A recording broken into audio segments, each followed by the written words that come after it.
신혼집에 몰래카메라가 설치되어 있었습니다. 여러분, 지금 제가 보여드리는 건 제 침실에서 발견한 몰래카메라입니다. 그런데 이 카메라를 설치한 사람이 누구인지 아시겠어요? 바로 시어머니였습니다. 오늘 여러분께 들려드릴 이야기는 정말 충격적인 실화입니다. 행복한 결혼 생활을 꿈꿨던 한 신혼부부에게 벌어진 믿을 수 없는 일, 바로 몰래카메라 사건입니다. 그런데 이 사건의 진짜 충격적인 부분은 카메라를 설치한 사람이 다름 아닌 시어머니였다는 것입니다. 도대체 어떤 일이 벌어진 걸까요? 오늘 이 이야기를 통해 우리는 가족 간의 경계와 존중, 그리고 개인의 프라이버시가 얼마나 중요한지에 대해 생각해 볼 수 있을 것입니다. 특히 시니어 분들께는 자녀들과의 건강한 관계 유지에 대한 소중한 교훈이 될 것입니다. 자, 그럼 이제 이 놀라운 사연의 주인공, 32살 이지영 씨의 이야기를 들어보겠습니다. 정말 상상도 못할 일들이 벌어집니다. 일부 신혼생활의 시작과 이상한 낌새. 저는 32살 이지영이라고 합니다. 작년 봄에 2년 동안 사귄 남자친구와 결혼했습니다. 남편은 34살이고 직장에서 만난 사이였어요. 연애할 때부터 정말 다정하고 배려심 많은 사람이었죠. 결혼 전 남편이 미리 전세로 얻어둔 신혼집으로 이사했습니다. 아파트 84제곱미터 규모의 꽤 괜찮은 집이었어요. 남편이 우리 둘이 꾸며가자라고 하면서 인테리어도 저희 취향대로 바꿨습니다. 모든 게 완벽해 보였어요. 처음 몇 달은 정말 행복했습니다. 아침에 일어나 남편과 함께 커피를 마시고 저녁에는 함께 요리하며 신혼의 달콤함을 만끽했죠. 하지만 결혼 생활이 3개월 정도 지나면서부터 뭔가 이상한 일들이 생기기 시작했습니다. 가장 먼저 느낀 이상함은 시어머니와의 관계에서였습니다. 처음엔 그냥 새 며느리니까 관심이 많으시구나 정도로 생각했어요. 그런데 점점 그 관심의 정도가 도를 넘는 것 같았습니다. 예를 들어 어느 날 남편에게만 말한 저의 개인적인 고민이나 생각들을 시어머니가 정확히 알고 계시는 거예요. 처음엔 남편이 말했나? 싶어서 남편에게 물어봤는데 남편은 그런 얘기 안 했는데? 라고 하더라고요. 한두 번이면 그냥 넘어갔을 텐데 이런 일이 계속 반복되니까 점점 찝찝해지기 시작했습니다. 심지어 제가 집에서 혼자 있을 때 한 행동이나 혼자 있을 때 받은 전화 내용까지 시어머니가 알고 있는 것 같은 뉘앙스를 풍기셨어요. 어느 날은 제가 친구와 통화하면서 한 농담을 시어머니가 아시더라고요. 지영아, 요즘 친구들이랑 자주 통화하네. 어제도 1시간 넘게 통화했지? 라고 하시는데 정말 소름이 끼쳤습니다. 분명히 남편은 집에 없었는데 어떻게 아시는 거죠? 이런 일들이 계속되자 남편에게 이야기했습니다. 당신 엄마가 너무 자세히 알고 있는 것 같아. 혹시 우리 집에 뭔가 있는 건 아닐까? 라고 조심스럽게 물어봤어요. 하지만 남편은 그럴 리가 없다. 너무 예민하게 생각하는 거 아니야? 라고 하더라고요. 그런데 시어머니의 이상한 행동은 여기서 끝나지 않았습니다. 어느 날 시어머니가 갑자기 집에 오셨는데 저희가 없는 사이에 오셨다가 가신 거예요. 남편한테 물어보니 엄마가 반찬 좀 갖다 놓으셨다고 하더라고요. 처음엔 좋은 시어머니시네라고 생각했는데 이런 일이 자주 반복되니까 뭔가 이상했습니다. 그리고 시어머니가 다녀간 후에는 항상 집 안 분위기가 미묘하게 달라진 느낌이었어요. 뭔가 건드린 것 같은 느낌이라고 해야 할까요? 특히 이상했던 건 시어머니가 제가 평소 절대 가지 않는 옷방이나 화장실 같은 곳의 구조를 너무 자세히 알고 계시는 거였습니다. 지영아, 옷방 천장 조명 좀 바꿔야겠다라거나 화장실 선반 정리 좀 해야겠네라고 하시는데 그런 세세한 부분까지 어떻게 아시는지 의아했어요. 그리고 가장 소름 끼쳤던 건 제가 집에서 혼자 있을 때의 행동 패턴을 시어머니가 정확히 알고 계시는 것 같았다는 점입니다. 지영아, 요즘 드라마 보면서 과자 많이 먹지? 건강에 안 좋아라고 하시는데 정말 그때 저는 혼자 있을 때 드라마 보면서 과자를 먹곤 했거든요. 점점 집에서 편안함을 느끼기 어려워졌습니다. 누군가 지켜보고 있는 것 같은 느낌이 들어서 집에서도 긴장하게 되더라고요. 혹시 정말 뭔가 있는 건 아닐까 하는 의심이 점점 커졌습니다. 2부 몰래카메라 발견의 충격적 순간. 그런 의심이 현실이 된 건 결혼 6개월 후의 일이었습니다. 그날은 토요일이었고 남편은 회사 동료들과 골프를 가서 집에 혼자 있었어요. 평소보다 일찍 일어나서 대청소를 하기로 했습니다. 거실 청소를 마치고 침실로 넘어갔는데 평소 신경 쓰지 않던 옷방을 정리하기로 했어요. 옷걸이를 정리하다가 천장을 올려다보게 되었는데 뭔가 이상한 게 보였습니다. 천장 한쪽 모서리 부분이 다른 곳보다 약간 튀어나와 있는 것 같았어요. 처음엔 원래 그런 건가 싶어서 그냥 넘어갈 뻔했는데 뭔가 계속 신경이 쓰였습니다. 의자를 가져다 놓고 올라가서 자세히 보니 그 부분이 살짝 눌려 있는 것 같았어요. 손으로 조심스럽게 눌러보니 툭 하는 소리와 함께 작은 구멍이 보였습니다. 그 안에 뭔가 검은 물체가 있더라고요. 심장이 쿵쾅거리기 시작했습니다. 더 자세히 보니 그건 정말 작은 무선 카메라였습니다. 정교하게 천장 안에 숨겨져 있었어요. 그 순간 온몸에 소름이 돋았습니다. 손이 떨려서 카메라를 만지지도 못하겠더라고요. 바로 남편에게 전화했습니다. 여보, 지금 당장 집에 와야 해. 정말 심각한 일이 생겼어. 남편은 제 목소리가 너무 다급해서 골프를 중단하고 바로 집으로 왔습니다. 남편이 도착했을 때 저는 아직도 의자 위에 올라가서 그 카메라를 바라보고 있었어요. 남편도 처음엔 믿지 못하겠다는 표정이었지만 직접 확인하고 나서는 완전히 충격을 받더라고요. 이게 뭐야? 정말 카메라야? 남편도 손을 떨면서 카메라를 자세히 들여다봤습니다. 분명히 최신형 무선 카메라였고 꽤 고급스러운 제품인 것 같았어요. 그 순간 머릿속이 하얘졌습니다. 언제부터 이 카메라가 여기 있었을까? 우리의 모든 사생활이 다 촬영된 건 아닐까? 도대체 누가 이런 짓을 한 걸까? 남편과 저는 바로 집 안전체를 뒤지기 시작했습니다. 혹시 다른 곳에도 카메라가 있을까 봐서요. 그런데 일반인이 찾기에는 너무 정교하게 숨겨져 있어서 쉽게 발견되지 않았습니다. 바로 CCTV 전문 업체에 연락했습니다. 일요일임에도 불구하고 긴급 출동을 요청했어요. 기술자 분이 와서 전문 장비로 집안을 전체적으로 스캔하기 시작했습니다. 그 결과는 정말 충격적이었습니다. 옷방 천장뿐만 아니라 거실 장식장 뒤쪽, 침실 화장대 및 심지어 화장실 선반 뒤쪽까지 총 4대의 카메라가 발견되었습니다. 기술자 분이 말씀하시길 이 정도로 정교하게 설치하려면 집 구조를 정확히 알고 있어야 하고 상당한 시간이 필요했을 것이라고 하더라고요. 그리고 이런 고급 장비를 사용하는 걸 보면 아마추어의 짓은 아닌 것 같다고도 했습니다. 모든 카메라는 무선으로 연결되어 있었고 어디론가 실시간으로 영상을 전송하고 있었습니다. 기술자 분이 신호를 추적해 보니 약 2km 거리에 있는 곳으로 전송되고 있었어요. 그날 밤 저는 잠을 한숨도 못 잤습니다. 우리가 모르는 사이에 누군가가 우리의 모든 사생활을 지켜보고 있었다는 사실이 너무 무섭고 혐오스러웠어요. 샤워할 때, 옷 갈아입을 때, 심지어 가장 은밀한 순간까지 모든 게 촬영되었을 거라는 생각에 정말 견딜 수 없었습니다.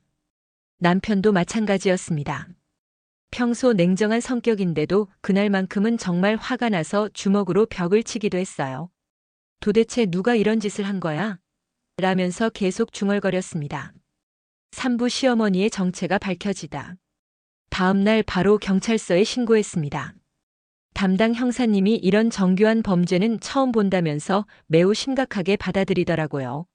수사는 신속하게 진행되었습니다. 가장 먼저 카메라들의 IP 주소를 추적했습니다. 모든 카메라는 동일한 네트워크에 연결되어 있었고 그 네트워크의 위치를 특정하는데 이틀 정도 걸렸어요. 그 결과는 정말 믿을 수 없었습니다. 신호가 전송되는 곳은 다름 아닌 시어머니 댁이었던 것입니다. 형사님이 전화로 알려주셨을 때 저는 정말 말이 안 나왔어요. 설마 시어머니가? 하는 생각에 머리가 하얘졌습니다. 그동안 저를 그렇게 자세히 알고 계셨던 이유가 바로 이것 때문이었던 거예요. 모든 퍼즐이 맞춰지는 순간이었습니다. 남편에게 이 사실을 말했을 때 남편은 처음에 완전히 부정했습니다. 그럴 리가 없어. 우리 엄마가 왜 그런 일을 해? 하면서 믿지 않으려고 했어요. 하지만 경찰 수사 결과를 보여주자 그제야 현실을 받아들이더라고요. 경찰이 시어머니 댁을 압수수색했을 때 시어머니의 방에서 모니터링 장비가 발견되었습니다. 컴퓨터 화면에는 우리 집의 여러 방이 실시간으로 나타나고 있었어요. 심지어 녹화 파일들도 수백 개가 저장되어 있었습니다. 시어머니는 처음에 끝까지 발뺌하려고 했습니다. 그런 거 모른다. 누가 내 컴퓨터에 설치한 건 아니냐 하면서 잡아떼더라고요. 하지만 증거가 너무 명확했습니다. 경찰 조사 결과 시어머니는 저희가 결혼하기 3개월 전부터 이런 계획을 세우고 있었다고 했습니다. 전문 업체에 의뢰해서 카메라를 구매하고 설치 방법을 배웠다고 해요. 정말 치밀하게 계획된 범죄였습니다. 시어머니가 이런 일을 한 이유는 충격적이었습니다. 경찰 조사에서 밝혀진 바로는 시어머니가 저를 처음부터 탐탁하게 여기지 않았다는 것이었어요. 우리 아들에게 어울리지 않는 여자, 믿을 수 없는 여자라고 생각했다고 합니다. 그래서 저의 평소 행동을 감시해서 뭔가 잘못된 점을 찾아내려고 했다는 거예요. 만약 제가 바람을 피우거나 남편에게 거짓말을 하거나 뭔가 의심스러운 행동을 한다면 그걸 증거로 남편에게 보여주려고 했다고 합니다. 더 충격적인 건 시어머니가 주변 사람들에게 저에 대해 안 좋은 말을 퍼뜨리고 다녔다는 것이었어요. 우리 며느리가 수상하다, 뭔가 숨기는 게 있는 것 같다라고 말하고 다녔다고 합니다. 시어머니 주변 사람들의 증언에 따르면 시어머니는 저와 남편이 결혼하기 전부터 저런 여자와 결혼하면 안 된다고 반대했었다고 해요. 하지만 남편이 저를 선택하자 이런 극단적인 방법을 생각해낸 거였습니다. 시어머니는 결국 모든 사실을 인정했습니다. 그리고 며느리가 우리 아들에게 해를 끼칠까봐 걱정되어서 그랬다고 변명했어요. 하지만 이건 변명이 될 수 없는 명백한 범죄였습니다. 경찰 조사 과정에서 더 충격적인 사실들이 밝혀졌습니다. 시어머니는 저희 집에 무단 침입한 적이 여러 번 있었고 그때마다 카메라를 점검하고 각도를 조정했다고 해요. 심지어 저희가 없는 사이에 집 안을 뒤지기도 했다고 합니다. 사부 남편과의 갈등과 관계의 파고. 가장 힘들었던 건 남편과의 갈등이었습니다. 처음 몇 주 동안은 남편도 시어머니의 행동에 대해 분노하고 충격을 받았어요. 어떻게 엄마가 이런 일을 할 수 있지? 라면서 자책하기도 했습니다. 하지만 시간이 지나면서 남편의 태도가 조금씩 변하기 시작했어요. 처음에는 엄마가 정말 잘못했다고 하더니 점점 엄마도 나름대로 이유가 있었을 거야 라는 식으로 바뀌어 가더라고요. 남편의 이런 변화를 보면서 저는 정말 실망했습니다. 이건 단순히 이유가 있었다고 넘어갈 수 있는 일이 아니었거든요. 명백한 범죄이고 인격 모독이었습니다. 어느 날 남편이 엄마한테 너무 심하게 하는 거 아니야? 라고 하더라고요. 저는 정말 어이가 없었습니다. 심하게 한다고? 내가 뭘 심하게 했는데? 하면서 따졌어요. 남편은 엄마가 경찰 조사받고 그러는 거 보니까 너무 안쓰럽다고 했습니다. 그리고 엄마도 우리를 위해서 그런 건데 이해해주면 안 돼? 라고 하더라고요. 저는 정말 말이 안 나왔습니다. 어떻게 이런 일을 우리를 위해서라고 표현할 수 있을까요? 명백한 사생활 침해이고 인권 유린이었는데 말이에요. 남편과 이 문제로 매일 싸웠습니다. 남편은 너도 좀 이해해줘. 엄마가 그런 마음으로 한 게 아니야 라고 하고 저는 이해할 수 없다. 이건 명백한 범죄다라고 했어요. 가장 화가 났던 건 남편이 넌 너무 예민하게 반응한다고 한 것이었습니다. 예민하다고요? 내 사생활이 완전히 침해당했는데 예민하다고요? 그 말을 들었을 때 정말 이 사람과 더 이상 함께 살 수 없겠다는 생각이 들었어요. 남편은 심지어 엄마가 사과했잖아. 이제 그만하자라고도 했습니다. 하지만 시어머니의 사과라는 게 진정성이 전혀 없었어요. 그런 뜻이 아니었다. 오해다라는 식으로 계속 변명만 하시더라고요. 시어머니는 저에게 한 번도 진심으로 사과하지 않았습니다. 오히려 내가 뭘 잘못했는지 모르겠다는 식으로 오히려 저를 원망하는 것 같았어요. 남편 가족들도 마찬가지였습니다. 시아버지는 엄마가 좀 과했긴 하지만 이해해달라고 했고 남편의 형제들도 그냥 넘어가자는 식이었어요. 아무도 제 입장을 이해해주지 않았습니다. 저는 점점 외로워졌습니다. 남편이 제 편이 되어줄 거라고 생각했는데 결국 남편도 가족 편이더라고요. 저는 완전히 혼자가 된 기분이었습니다. 그런 상황에서 남편이 이제 그만하고 예전처럼 지내자고 했을 때 저는 정말 한계를 느꼈습니다. 어떻게 예전처럼 지낼 수 있을까요? 신뢰가 완전히 깨져버렸는데요. 남편과의 대화는 점점 더 평행선을 달렸습니다. 남편은 가족이잖아. 가족은 용서해야 해라고 했고, 저는 가족이라고 해서 범죄가 용서되는 건 아니다라고 했어요. 결국 저는 결혼 상담을 받자고 제안했습니다. 하지만 남편은 그런 거 받을 필요 없다. 우리끼리 해결하자고 했어요. 정말 답답했습니다. 5부 법적 절차와 이혼 결정. 법적 절차는 생각보다 복잡했습니다. 시어머니는 주거침입, 통신비밀보호법 위반, 성폭력 범죄의 처벌 등에 관한 특례법 위반 등 여러 죄목으로 기소되었습니다. 변호사 선임도 해야 했고 법정에 몇 번 출석해야 했어요. 그 과정에서 남편과 시어머니 가족들은 오히려 저를 원망하는 것 같았습니다. 왜 이렇게까지 하느냐는 식으로 말이에요. 재판 과정에서 시어머니의 변호사는 며느리를 걱정하는 마음에서 한 일이고 악의가 없었다고 주장했습니다. 하지만 판사는 동기가 어떻든 명백한 범죄라고 판단했어요. 시어머니는 결국 벌금 500만 원과 2년 보호관찰 처분을 받았습니다. 그리고 저에게 민사상 손해배상으로 1,000만 원을 지급하라는 판결도 나왔어요. 하지만 이런 법적 해결이 제게는 별로 위안이 되지 않았습니다. 이미 우리 부부 관계는 회복할 수 없을 만큼 깨져버렸거든요. 남편은 재판 과정에서도 계속 시어머니를 두둔했습니다. 심지어 지영이가 너무 과하게 대응하는 것 같다고 주변 사람들에게 말하고 다녔어요. 그런 말을 들었을 때 정말 배신감이 들었습니다. 저는 혼자서 모든 법적 절차를 처리해야 했습니다.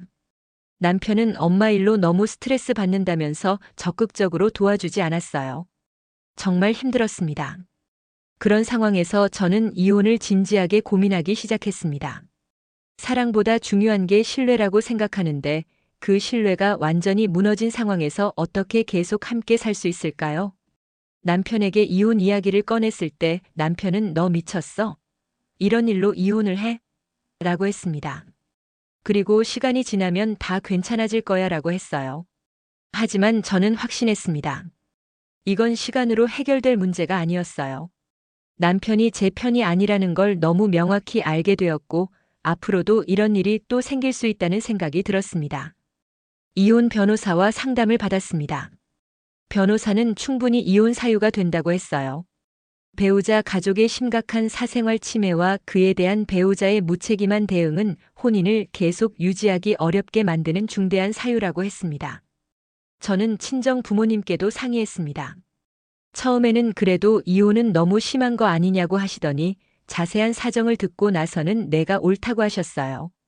특히 아버지는 그런 집안과는 함께 살 수 없다고 강하게 지지해 주셨습니다. 6부 새로운 시작을 위한 준비.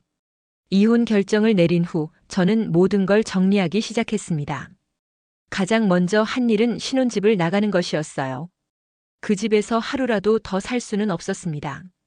친정으로 잠시 돌아가서 마음을 정리했습니다. 부모님은 저를 따뜻하게 맞아주셨고 잘한 결정이다라고 계속 격려해 주셨어요. 그런 부모님의 지지가 정말 큰 힘이 되었습니다. 남편은 처음에는 제가 정말 이혼을 하려는 줄 몰랐나 봐요. 제가 짐을 싸서 나가는 걸 보고 나서야 설마 정말 이혼하려는 거야? 라고 하더라고요. 그때서야 사태의 심각성을 깨달은 것 같았습니다. 남편이 몇 번 연락해서 다시 생각해보자 상의해보자고 했지만 제 마음은 이미 굳어진 상태였어요. 더 이상 대화로 해결될 문제가 아니었습니다. 협의 이혼 절차를 진행했습니다. 다행히 남편도 끝까지 버티지는 않았어요. 아마 주변에서 그냥 보내주는 게 낫다는 말을 들었나 봅니다. 재산 분할이나 위자료 문제는 크게 복잡하지 않았습니다. 이혼 과정에서 가장 힘들었던 건 주변 사람들의 시선이었습니다. 일부 사람들은 그래도 이혼까지는 너무 심했다고 하더라고요. 하지만 저는 제 결정을 후회하지 않았습니다. 새로운 집을 구하는 것도 중요한 일이었습니다. 보안이 철저한 곳으로 골랐어요. 이번 일로 개인 보안의 중요성을 뼈저리게 느꼈거든요. CCTV가 잘 설치되어 있고 출입 통제가 엄격한 아파트를 선택했습니다. 직장 생활도 다시 시작했습니다. 결혼 후 잠시 쉬고 있었는데 경제적 독립을 위해 새로운 직장을 찾았어요. 면접에서 이혼 사유를 물어볼 때마다 어떻게 설명할지 고민되었지만 솔직하게 말씀드렸습니다. 심리 상담도 받았습니다. 이런 충격적인 경험 후에는 전문가의 도움이 필요하다고 생각했어요. 상담사 선생님은 트라우마 치료라는 관점에서 접근해 주셨습니다. 상담을 통해 제가 얼마나 심각한 정신적 피해를 받았는지 깨달았습니다. 단순히 몰래카메라라는 물리적 침해뿐만 아니라 신뢰했던 가족으로부터의 배신감, 남편의 무책임한 대응으로 인한 상처 등이 복합적으로 작용했던 거예요. 법적 절차와 함께 정신적 회복도 중요했습니다. 처음에는 새로운 집에서도 누군가 지켜보고 있는 것 같은 느낌이 들어서 잠을 못 잤어요. 하지만 시간이 지나면서 점점 안정감을 찾아갔습니다. 친구들의 지지도 큰 힘이 되었습니다. 진짜 친구들은 제 결정을 이해해주고 응원해 주었어요. 잘한 결정이다, 너무 힘들었겠다라고 말해주는 친구들 덕분에 많이 위로받았습니다. 7부 교훈과 새로운 인생. 이 경험을 통해 많은 것을 배웠습니다. 가장 중요한 교훈은 가족이라는 이름으로도 용서받을 수 없는 선이 있다는 것이었어요. 아무리 가족이라고 해도 개인의 인격과 존엄성을 침해할 권리는 없습니다. 또한 결혼에서 가장 중요한 건 사랑보다도 신뢰와 존중이라는 걸 깨달았습니다. 남편이 저를 사랑했을지도 모르지만 결정적인 순간에 제 편이 되어주지 않았다는 건 결국 진정한 사랑이 아니었다는 뜻이에요. 개인의 프라이버시와 인권이 얼마나 소중한지도 새삼 느꼈습니다. 우리는 가족이든 타인이든 상관없이 모든 사람의 사생활을 존중해야 합니다. 특히 시니어 분들께 말씀드리고 싶은 건 자녀들의 독립성을 인정하고 존중하는 것이 진정한 사랑이라는 것입니다. 지금은 새로운 삶을 살고 있습니다. 혼자 사는 게 처음엔 외로웠지만 이제는 자유롭고 편안합니다. 아무도 저를 감시하지 않고 제 마음대로 살 수 있다는 게 이렇게 좋은 줄 몰랐어요. 새로운 연애는 아직 생각하지 않고 있습니다. 우선 제 자신을 완전히 회복시키는 게 중요하다고 생각해요. 언젠가는 저를 진정으로 존중하고 사랑해주는 사람을 만날 수 있을 거라고 믿습니다. 시어머니와 남편 가족들과는 완전히 연락을 끊었습니다. 그들이 사과한다고 해도 받아들일 수 없어요. 너무 깊은 상처를 받았고 신뢰가 완전히 무너졌거든요. 이 사건은 제 인생에 큰 상처를 남겼지만 동시에 제게 용기와 힘을 주기도 했습니다. 어려운 상황에서도 제 자신을 지켜낼 수 있다는 자신감을 얻었어요. 무엇보다 중요한 건 이런 일이 다른 사람들에게는 절대 일어나지 않았으면 좋겠다는 것입니다. 만약 누군가 비슷한 상황에 처해 있다면 참지 말고 적극적으로 대처하셨으면 좋겠어요. 여러분, 오늘의 충격적인 실화 어떠셨나요? 이 이야기는 단순히 몰래카메라라는 범죄 행위에 대한 이야기가 아닙니다. 가족 간의 경계와 존중, 그리고 개인의 존엄성에 대한 깊은 성찰을 담고 있습니다. 특히 시니어 여러분들께 드리고 싶은 말씀이 있습니다. 자녀들을 사랑하는 마음은 이해하지만 그 사랑이 통제나 감시가 되어서는 안 됩니다. 진정한 사랑은 상대방의 독립성과 프라이버시를 존중하는 것입니다. 그리고 며느리나 사위를 가족으로 받아들인다면 진정으로 한 가족으로 대해주셔야 합니다. 의심하거나 감시하는 것은 결코 가족 사랑이 아닙니다. 이지영 씨의 용기 있는 결정은 많은 분들에게 교훈이 됩니다. 아무리 어려운 상황에서도 자신의 존엄성을 지키는 것이 가장 중요합니다. 결혼 생활에서 가장 중요한 것은 서로에 대한 신뢰와 존중입니다. 사랑만으로는 부족합니다. 상대방을 완전히 신뢰하고 어떤 상황에서든 편이 되어줄 수 있는 관계여야 진정한 부부라고 할 수 있을 것입니다. 오늘 이야기가 여러분께 깊은 생각거리를 제공했기를 바랍니다. 앞으로도 이런 의미 있는 사연들을 계속 전해드리겠습니다. 구독과 좋아요, 그리고 댓글로 여러분의 생각을 들려주세요. 비슷한 경험이 있으시거나 조언하고 싶은 말씀이 있으시면 언제든 댓글로 나눠주시기 바랍니다. 건강하고 행복한 가정을 위해 우리 모두 노력해야겠습니다. 감사합니다.